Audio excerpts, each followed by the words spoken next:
आज का हमारा जो दूसरा सेशन है वो हम लोग स्टार्ट करते हैं फिलहाल, है ना। कहाँ थे हम लोग? हाँ, 34 नंबर, यानी पोर्टेबल हैंड ड्रिल मशीन के लिए उपयुक्त मोटर होता है। हमारा जो पोर्टेबल हैंड ड्रिल मशीन होता है उसमें जो हम लोग मोटर इस्तेमाल करते हैं यूनिवर्सल मोटर होता है। पोर्टेबल हैंड ड्रिल मशीन जिसको कि हम लोग एक जगह से दूसरी जगह लेके जा सकते हैं, है ना। चलिए, तो ये हो चुका था। बढ़ते हैं अगले सवाल की तरफ कि फुल लोड पर उच्चतम पावर फैक्टर वाली सिंगल फेज इंडक्शन मोटर का प्रकार होता है। ध्यान देना है, फुल लोड पर उच्चतम पावर फैक्टर यानी मैक्सिमम पावर फैक्टर वाली सिंगल फेज इंडक्शन मोटर का हमारा जो प्रकार है वो कौन सा मोटर होता है। ठीक है, ये हमारा क्वेश्चन कर रहा है। तो इसमें हमारा क्या होता है, कैपेसिटर रन मोटर। ठीक है, कैपेसिटर रन मोटर यानी कि फुल लोड पर उच्चतम पावर फैक्टर वाली हमारा जो सिंगल फेज इंडक्शन मोटर होती है वो होती है कैपेसिटर रन मोटर। चलिए बढ़ते हैं अगले सवाल की तरफ कि मोटर की वह किस्म जिसमें दिक् परिवर्तक यानी कि कम्यूटेटर नहीं होता है। ठीक है, कम्यूटेटर आप लोग पढ़े हैं ना, हम लोग जनरेटर रोनेटर मोटर वोटर में ये सब पढ़े हैं ना। चलिए, तो मोटर की वह किस्म जिसमें दिक् परिवर्तक को अंग्रेजी में क्या बोलते हैं, कम्यूटेटर नहीं होता है ना।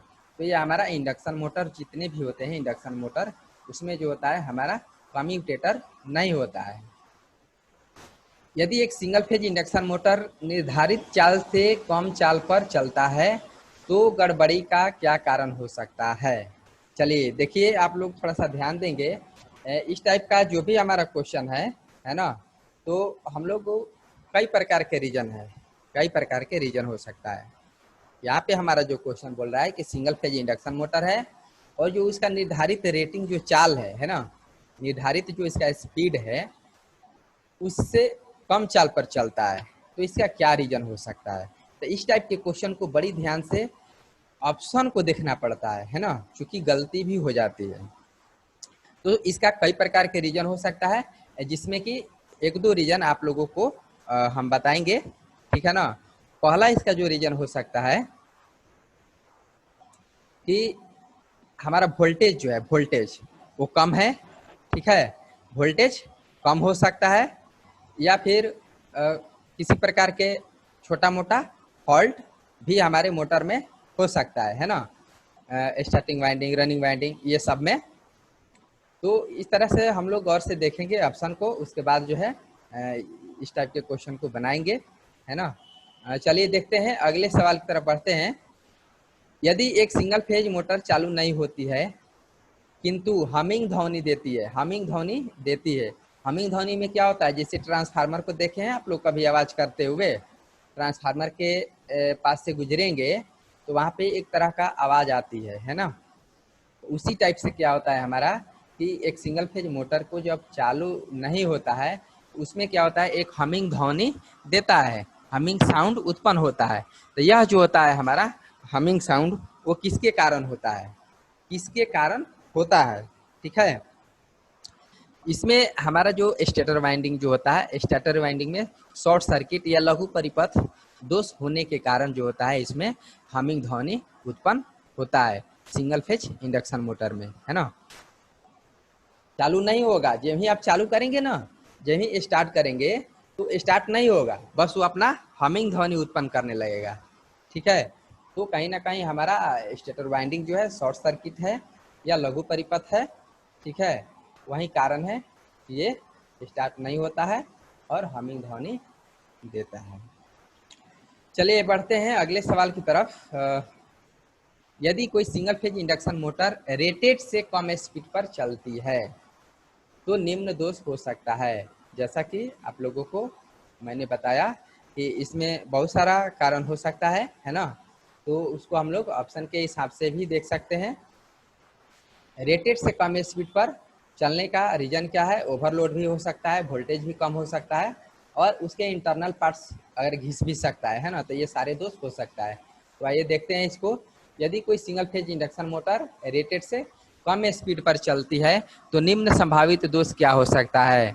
अच्छा, तो देखिए यहाँ पे हमारा जो राइट इसका आंसर होगा घिसे हुए बियरिंग, यानी इसमें हम लोग जो बियरिंग इस्तेमाल करते हैं अगर वो घिस गया है, ठीक है, तो वो भी एक कारण हो सकता है। वोल्टेज की मात्रा कम है, जो हम लोग वोल्टेज सप्लाई दे रहे हैं, आपूर्ति कर रहे हैं, आपूर्ति वोल्टेज के मान कम है, या फिर ओवरलोड की कंडीशन में भी ये रेटेड स्पीड से कम स्पीड पर चलती है, तो ये सब रीजन हो सकता है। चलिए बढ़ते हैं अगले सवाल की तरफ कि यूनिवर्सल मोटर का एक ऑपरेटिंग गुण है। यूनिवर्सल मोटर का ऑपरेटिंग गुण क्या है? देखिए, यूनिवर्सल मोटर हमारा जो है, इसकी जो चाल होती है लोड के ऊपर भी निर्भर करती है ना। अगर लोड हमारा कम बेसी हो रहा है तो इसका स्पीड भी वैरी करेगा, है ना। यूनिवर्सल मोटर का स्पीड भी वैरी करेगा। तो यूनिवर्सल मोटर का ऑपरेटिंग गुण जो होता है वो लोड पर निर्भर परिवर्तित चाल पर भी निर्भर करता है, यानी कि लोड के ऊपर हमारा डिपेंड करता है इसका स्पीड। ठीक है। चलिए, ये सभी लोडों पर अचर चाल ये बिल्कुल नहीं होगा ना, ये गलत आंसर है ना। यूनिवर्सल मोटर बहुत ही इंपॉर्टेंट है ये, इसका स्पीड कांस्टेंट थोड़ी ना होता है, ये वैरी करता है ना, लोड के साथ इसका स्पीड जो है वो वैरी करता है। चलिए फटाफट करते हैं, कुछ ही क्वेश्चन बचा हुआ है। यूनिवर्सल मोटर चलती है तो ये हमारा होता है डीसी सप्लाई के साथ, उच्च स्पीड और कम स्पार्किंग के साथ। डीसी सप्लाई के साथ उच्च स्पीड यानी हाई स्पीड और कम स्पार्किंग के साथ हमारा जो है यूनिवर्सल मोटर चलती है। वैसे यूनिवर्सल मोटर हमारा बाबू जो होता है एसी और डीसी दोनों सप्लाई पर चलता है ना। यूनिवर्सल मोटर एसी और डीसी दोनों सप्लाई पर कार्य करता है। चलिए बढ़ते हैं अगले सवाल की तरफ। अगला जो हमारा सवाल है कि यूनिवर्सल मोटर चलती है, जैसा कि अभी अभी आप लोगों को बताया कि हमारा दोनों सप्लाई पर यानी कि एसी और डीसी दोनों सप्लाई पर चलती है। चलिए बढ़ते हैं अगले सवाल की तरफ कि रोटर में रेजिस्टेंस स्पीड कंट्रोल का उपयोग करते हैं। वेरी वेरी इंपॉर्टेंट क्वेश्चन है ना। देखिए, जैसा कि कल हम लोग पढ़े थे, ध्यान से सुनेंगे आप लोग, कि ये पॉलीफेज इंडक्शन मोटर, ठीक है, या थ्री फेज इंडक्शन मोटर में हम लोग दो तरह के मोटर पढ़े, स्क्वायरल केज और स्लिप रिंग इंडक्शन मोटर। तो देखिए, हमारा जो स्लिप रिंग इंडक्शन मोटर जो होता है उसके स्पीड को हम लोग कैसे कंट्रोल करते हैं, ठीक है ना। तो रोटर में क्या करते हैं, रोटर रेजिस्टेंस स्पीड को कंट्रोल करने के लिए इसमें हम लोग क्या करते हैं कि हमारा जो रोटर होता है ना तो उसमें टेपिंग करके रखते हैं, जो कि रेजिस्टेंस टाइप के रहता है, वेरिएबल रहता है। तो उसको हम लोग स्लिप रिंग इंडक्शन मोटर जो होता है इसके स्पीड को ये रोटर के जो रेजिस्टेंस होता है उसको कंट्रोल करके हम लोग इसके स्पीड को कंट्रोल कर सकते हैं। इसमें एक चीज़ और इम्पोर्टेंट है, इसमें हम लोग जो स्टार्टर इस्तेमाल करते हैं, ध्यान से सुनेंगे, बहुत ही इम्पोर्टेंट है। स्लिप रिंग इंडक्शन मोटर में हम लोग जो स्टार्टर इस्तेमाल करते हैं वो सिर्फ और सिर्फ एक ही स्टार्टर होता है, वो होता है हमारा रजिस्टेंस स्टार्टर। ठीक है, रजिस्टेंस स्टार्टर। और से सुनेंगे, स्लिप रिंग इंडक्शन मोटर में सिर्फ और सिर्फ एक ही स्टार्टर हम लोग इस्तेमाल करते हैं, वो हमारा स्टार्टर होता है रजिस्टेंस स्टार्टर। और वहीं स्क्वायरल केज में अगर जाते हैं तो उसमें हम लोग डीओएल ऑटो ट्रांसफार्मर स्टार्टर, और एक और कौन है, एक और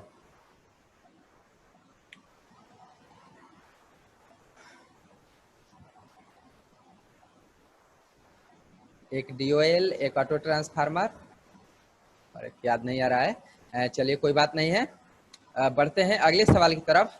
ये सब कुछ इंपॉर्टेंट पॉइंट्स है बाबू, जो कि याद रखना होगा, है ना।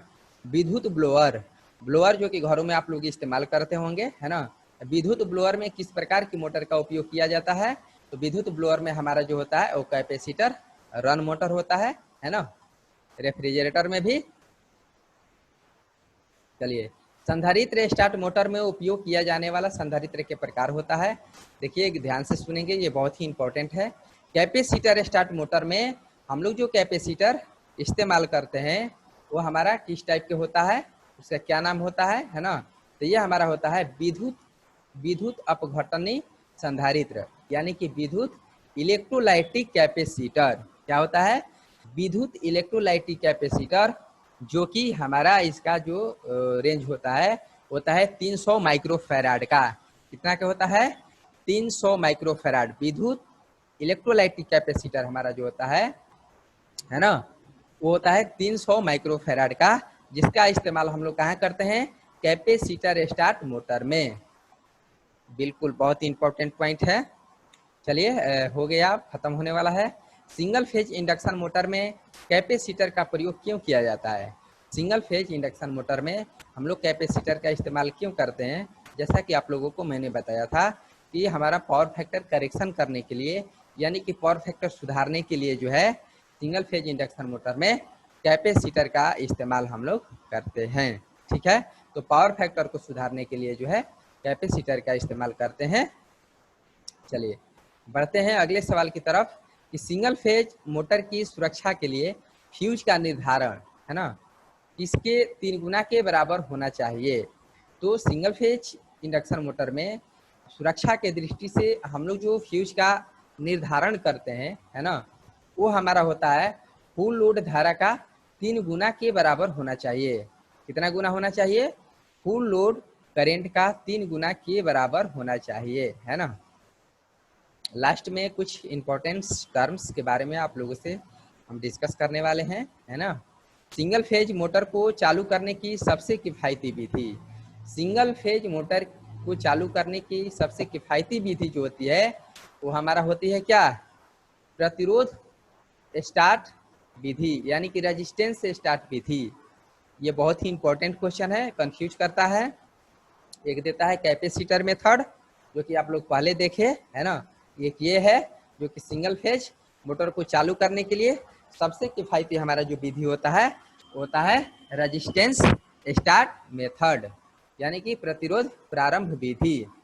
चलिए बढ़ते हैं अगले सवाल की तरफ कि सिंगल फेज मोटर में स्पीड कंट्रोल रिवर्स किसके द्वारा किया जाता है? तो सिंगल फेज मोटर में सिंगल फेज मोटर का जो स्पीड है उसको हम लोग किस तरह से रिवर्स कर सकते हैं, किस तरह से उल्टा कर सकते हैं, है ना।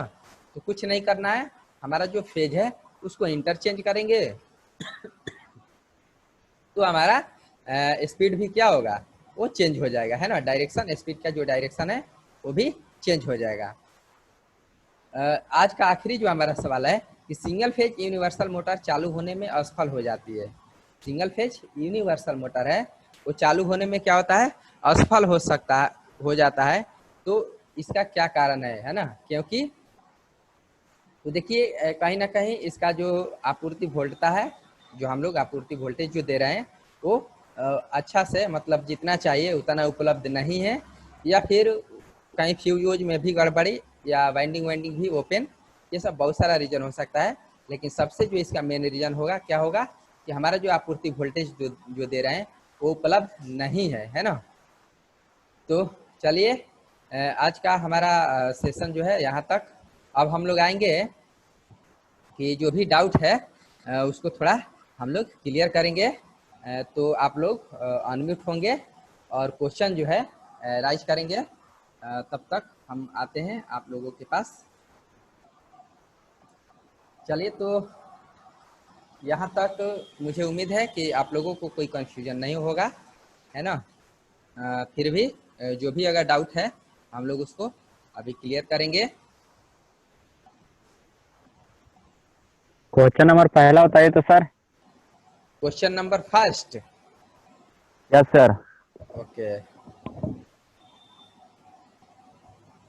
हाँ, पहला जो क्वेश्चन है ना बाबू, बोल रहा है कि हम लोग के जो छत के जो पंखा है उसमें जो मोटर इस्तेमाल करते हैं, लेकिन हमारा जो पंखा है उसका जो स्वेप, ये जो पंखड़ी जिसको आप लोग बोलते हैं, पंखड़ी जो हम लोग लगाते हैं, वो अगर 1400 mm या 56 इंच है ना, अगर है तो उस टाइप के जो हमारा छत का जो पंखा होता है उसमें जो मोटर हम लोग इस्तेमाल करते हैं वो कितने, उसका रेटिंग जो होता है वो कितना होता है ना।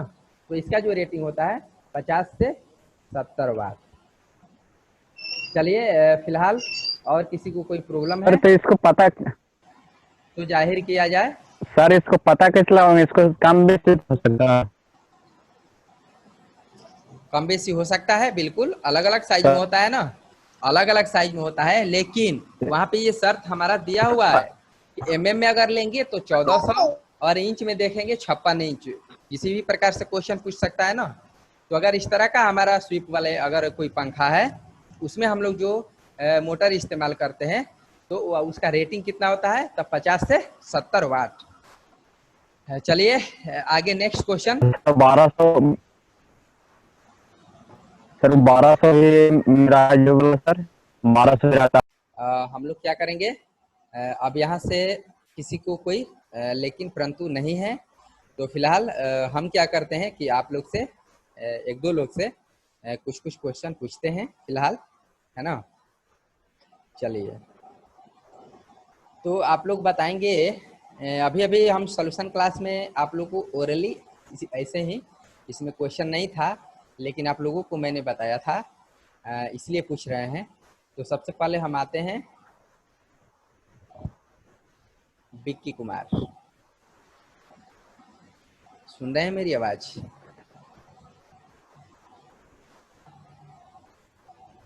अनम्यूट होकर रहिए। Vicky Kumar, yes sir. क्या हुआ? जल्द अनम्यूट होने में इतना टाइम नेटवर्क लगता है? प्रॉब्लम है सर। चलिए, नेटवर्क प्रॉब्लम है। कोई बात नहीं। मौसम मेरी सही है। मेरी आवाज आ रही है ना क्लियर? कट कट का रहा है। अच्छा, कोई बात नहीं। तो नॉइजलेस एक ऐसा मोटर का नाम बताइए जिसमें कि ना ही कोई वाइंडिंग होता है, ना ही कोई स्विच का इस्तेमाल हम लोग करते हैं ना, और उसमें शोर भी नहीं होता है, बिल्कुल नॉइजलेस होता है। वो कौन सा मोटर है बाबू? हिस्टोरिस मोटर सर। बिल्कुल राइट, है ना। चलिए नेक्स्ट आते हैं सालू कुमारी। सालू कुमारी, जैसा कि आप लोग जानते हैं कि आजकल ये ज्यादा नंबर ला रहे हैं, यानी कि सबसे टॉप रहते हैं। सालू कुमारी, मेरी आवाज को सुन रहे हैं? Yes sir. ओके, तो मेरा क्वेश्चन है बाबू कि आप ट्रैफिक देखे होंगे, रोड पे कभी सफर किए होंगे, तो जो हम लोग ट्रैफिक वगैरह रहता है, तो वहाँ पे जो हम लोग मोटर इस्तेमाल करते हैं ट्रैफिक में, सिग्नलिंग डिवाइस में, उस सब में जो हमारा मोटर इस्तेमाल होता है, वो कौन सा मोटर होता है?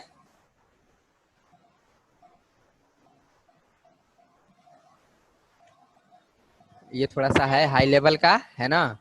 लेकिन आप लोगों को मैंने अभी अभी बताया था, इसलिए पूछ रहे हैं कि देखते हैं कि कौन कितना याद रखता है ना। Reluctance motor. बिल्कुल, very good, right answer. Reluctance motor हम लोग वहाँ इस्तेमाल करते हैं, है ना। यस चलिए, सर। तो अच्छा बात है, आप लोग पढ़ते हैं, अच्छा कर रहे हैं, है ना। और फिलहाल वही है, एग्जाम बिल्कुल नज़दीक है। लगातार टेस्ट आप लोग देते रहिए, ऑनलाइन क्लास में, ऑनलाइन सॉल्यूशन क्लास में ज्वाइन करते रहिए इसी तरह से, और चूँकि काफ़ी फायदेमंद होगा। बार बार बोलते हैं कि ऑनलाइन एग्जाम में आप लोगों को बिल्कुल एकदम क्वेश्चन जो है कम रहेगा, माने कि लेवल जो होगा उसका कम रहेगा, लो लेवल का क्वेश्चन रहेगा। इसलिए आप लोग जो अभी क्वेश्चन बना रहे हैं, ये सब सिलेक्टेड क्वेश्चन, काफ़ी हाई लेवल के क्वेश्चन हैं। तो फिलहाल हम चाहेंगे एक चीज़ और आप लोग ध्यान देंगे कि अभी सुजान ITI में, जैसा कि आप लोग जानते हैं कि 11 सितंबर तक लास्ट डेट है, बराबर बोलते आए हैं, लेकिन उम्मीद है कि कुछ ही दिनों के बाद सीट शायद फुल होने वाला है। तो मे बी अगर आप लोगों को संपर्क में अगर कोई होगा, तो आप लोग जितना जल्दी हो सके बोल दीजिए, कहीं ऐसा ना हो कि अपने ही लोग छूट जाए, है ना। तो ये सब थोड़ा सा ध्यान देना है, इसलिए आप लोगों को सोचे कि थोड़ा सूचित कर देते हैं, क्योंकि पर डे देखते हैं कि बच्चे लोग आते रहते हैं, और काफ़ी मतलब कि सीट फुल हो चुका है। हो सकता है 2-4 दिन के अंदर ही क्लोज हो जाए। वैसे डेट बहुत है, लेकिन सीट जो है तुरंत फुलफिल हो जाएगा। तो इस बात पे भी थोड़ा सा आप लोगों को ध्यान देना होगा। जो भी अगर है अपने आदमी, तो उसको ज़रूर बोलेंगे आप लोग, ठीक है। चलिए, तो फिलहाल द एंड करते हैं। तब तक के लिए धन्यवाद।